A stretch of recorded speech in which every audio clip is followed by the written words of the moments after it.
Nepaisant to, kad mes turim 5 pojūčius ir labai galėtume tiksliai savo 5 pojūčiais apibūdinti, kaip mes matom, kaip jaučiam, kaip suvokiam aplinkui mūsų supantį pasaulį, vis tiek tie 3 jau pažįstami procesai, apibendrinimas, praleidimas ir iškraipimas, jie dominuoja. Taip, kad mes tokias į smulkmenas taip jau nesileidžiam ir pasaulį taip supaprastinam, tą pasaulio modelį tokį galvoj turim, kuris mums yra mums parankesnis, mums patogesnis. Beje, labai svarbu prisiminti, turėti tą omeny, kad nėra teisingų arba neteisingų, tikslių arba netikslių pasaulio modelių, to žemėlapio taip vadinamų, taip jie yra tiesiog skirtingi. Vienas žmogus mato vienaip, kitas žmogus mato kitaip. Yra klausimas toks, ar galima patikslinti, ar galima atnaujinti pasaulio modelį, arba galima ten, pavyzdžiui, pakoreguoti kažkokius tai tokius momentus, kurie galbūt kažkur tai mums trukdo. Ir šitas įrašas yra apie tai, apie prasmes. Mes visi gyvenam prasmių pasaulyje. Ta legendinė formulė tikrai prisimenat, A + B = C, kur A yra faktas arba reiškinys išorėje, B tai yra mano nuomonė, arba tai yra kokią prasmę aš suteikiu tam dalykui, ir C tai jau yra tas jausmas, ta emocija, kuri man kyla, kai aš tą reiškinį patiriu, jį kažkaip interpretuoju, nuo mano interpretacijos priklauso, kokiagi ta mano emocija bus, kokiagi jinai yra. Ir kai eina kalba apie prasmes, aš labai norėčiau atkreipti dėmesį vieną tokį legenda jau praktiškai tapusi elementą, kaipgi mes sulyginam dalykus. Tai arba priežasties pasekmės ryšys, dėl to, kad yra tai, arba tas sulyginimo, suvienodinimo kompleksinis ekvivalentas, dar taip mes kitaip vadinam, toks metodas yra, kai viena prilyginama kita. Ir toks įprasminimas reiškinių, ar priežasties pasekmės ryšys, ar ten to kompleksinio ekvivalento būdu, jis nebūtinai yra teisingas.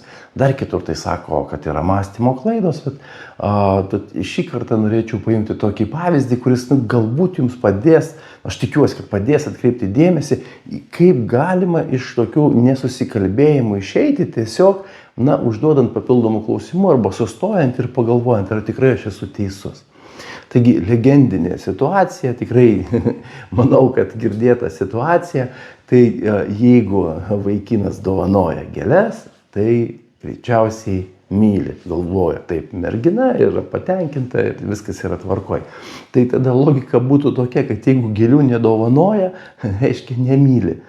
Jeigu sekant tokią logiką, jinai būtų tokia. Ir tai nėra teisinga. Tai nėra teisinga, nes jau akivaizdu, kad meilė ne tik nuo gėlių priklauso. Ne tik tai gėlės rodo meilę. Ir mes iš karto galim pabandyti išardyti tokį įsitikinimą, tokį galvojimą, tokią nuostatą. Labai paprastu būdu palieku šitą paveikslėlį ir pabandom. Jeigu kalba eina apie antrą paveikslėlio elementą, apie meilę, tai mes tada pagalvojam, kokie elgesio modeliai, tai yra faktai, A raidelė iš mūsų formulės, faktai, kokie elgesio modeliai parodytų, pasakytų, kad yra meilė. Ką turėtų daryti vaikinas, ką jis daro, arba ką paprastai žmonės daro, ką galima būtų pavadinti meilė. Ir atvirkščiai, ką darant, tikrai negalėtum pasakyti, kad yra meilė, kokie kitokie elgesio modeliai galėtų būti, kuriuos patyrus būtų galima, arba matant, arba pastebint būtų galima pasakyti, kad tai nėra meilė. Tai reiškia, kad yra ne tik tai gėlės, ne tik tai gėlių dovanojimas arba dovanojimas reiškia meilė arba nemeilė. Ir dar kitas variantas. Vėlgi, tai jeigu dovanoja gėlės, tai nebūtinai reiškia meilę. O ką dar galėtų reikšti gėlių dovanojimas arba nedovanojimas? Faktą paimam, kad dovanoja gėlės. Koks dar galėtų būti kokia dar kita galėtų būti reikšmė, kokia dar galėtų būti prasmė. Tai reiškia, kad dabar mes paliekam faktą, mes jo jau nekeičiam, jis tiesiog toks yra, dovanoja gėles ir pirma versija, kad myli. O gal antra versija yra dėmesys, o gal trečia versija dar kažkokia, ketvirta dar kažkokia. Ir beje, prasmės, kaip žmonės įprasmina situaciją, labai priklauso nuo to, kaip jie įpratę yra. Va čia mums yra įdomiausias momentas, koks tas žemėlapis, tiksliau kokios taisyklės galioja žmogaus galvoje. Ir jis prasmes parenka tokias.